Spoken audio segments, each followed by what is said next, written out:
Hello friends, M दीपक। दोस्तों, आज का हमारा टॉपिक है क्लास 8 की प्रश्नावली 13.2 के प्रश्न संख्या 4, जो कि बीटीसी बिहार बोर्ड के बुक से है। दोस्तों, यहाँ पर दोस्तों हम समलंब चतुर्भुज के क्षेत्रफल के बारे में पढ़ेंगे।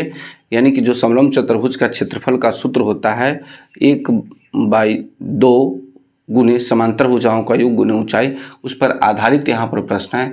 और यह दोस्तों उन प्रश्नों में से यानी कि अज्ञात चरों को ज्ञात करने वाला प्रश्न संबंधित है। तो दोस्तों, इस तरह के प्रश्न का आपने अभ्यास कर चुके हैं, आपने अभ्यास किया है। जैसे कि प्रश्न संख्या 1, 2, 3 को आप चाहे तो उस वीडियो को देख ले, उसके बाद यह वीडियो को देखें तो बहुत अच्छा होगा दोस्तों। यहाँ पर तो सबसे पहले आप 1, 2, 3 के वीडियो को देख ले, तो उसके बाद यह वीडियो देखिएगा तो उसमें से बहुत सारी बात उसमें जो है इसमें इस प्रश्न में है, तो आपको समझ में आ जाएगा दोस्तों। कुछ ही बात इसमें अलग होगा। तो आइए दोस्तों, सबसे पहले यहाँ पर हम क्या करते हैं, प्रश्नों को पढ़ते हैं और उसके बाद समझते हैं। किसी समलंब चतुर्भुज का क्षेत्रफल 200 वर्ग मीटर है और इसकी ऊंचाई 8 मीटर। 200 वर्ग मीटर उसका क्षेत्रफल, इसकी ऊंचाई 8 मीटर है।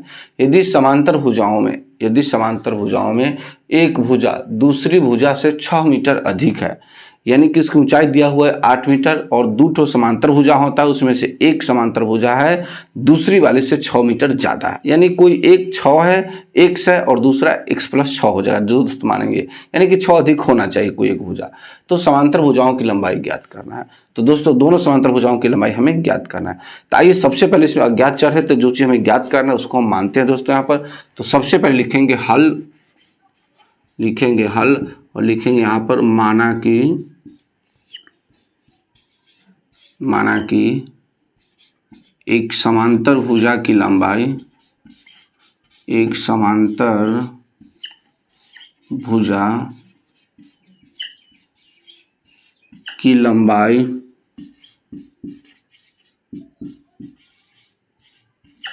x मीटर है।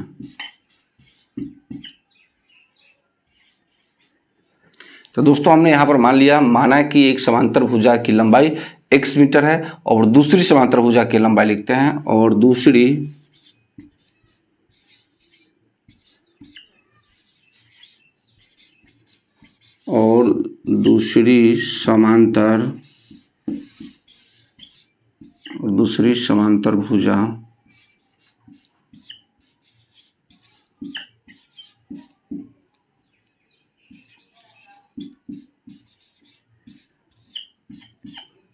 समांतर भुजा की लंबाई कहता है 6 मीटर अधिक है। दोस्तों, यहाँ पर कहता है 6 मीटर अधिक है, तो यहाँ पर लिखेंगे x+6 मीटर है।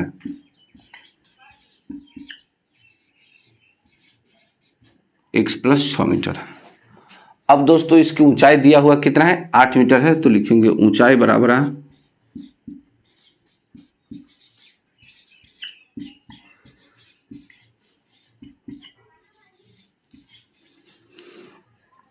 जब दोस्तों किसी भी समलंब चतुर्भुज के दोनों समांतर भुजाएं और ऊंचाई ज्ञात हो जाता है, तब उस समांतर चतुर्भुज का क्षेत्रफल दोस्तों ज्ञात करना बहुत ही आसान हो जाता है। उस समलंब चतुर्भुज का क्षेत्रफल ज्ञात करना बहुत ही आसान हो जाता है दोस्तों। तो आइए लिखते हैं समलंब चतुर्भुज का क्षेत्रफल के सूत्र और उस सूत्र पर इस तीनों मानों के रखेंगे दोस्तों। तो लिखेंगे समलंब चतुर्भुज का क्षेत्रफल,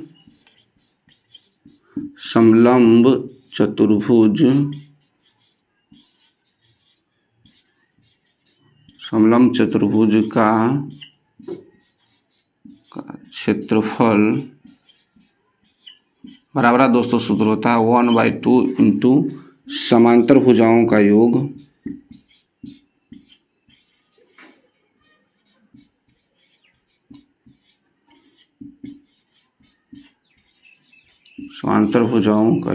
गुने ऊंचाई।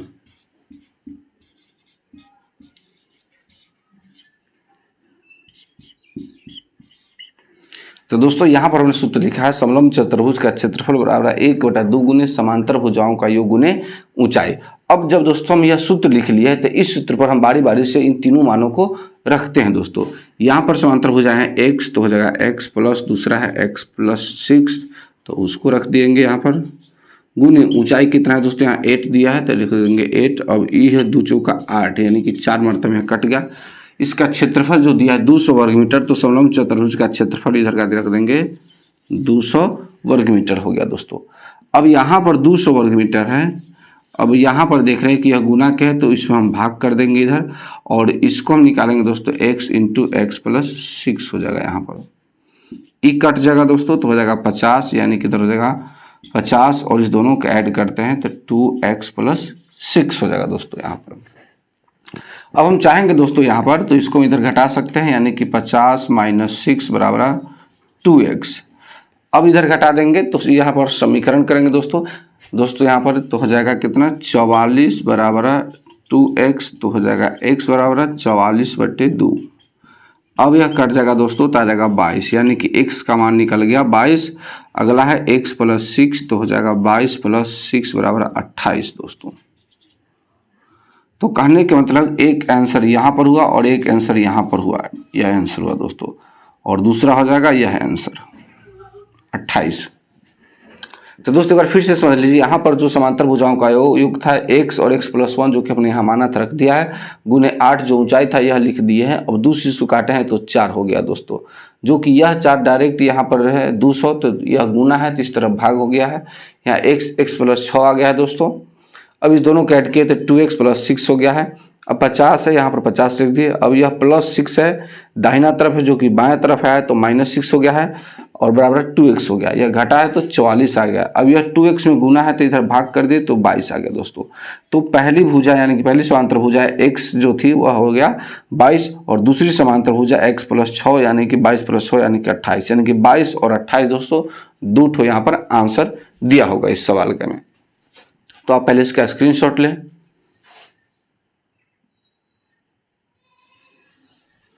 तो दोस्तों उम्मीद करते हैं कि आपको वीडियो समझ में आ गया होगा। अगर अभी भी कहीं भी किसी भी कोई दिक्कत है तो आप हमें कमेंट के माध्यम से बता सकते हैं। मिलते हैं दोस्तों एक और वीडियो में, तब तक के लिए जय हिंद।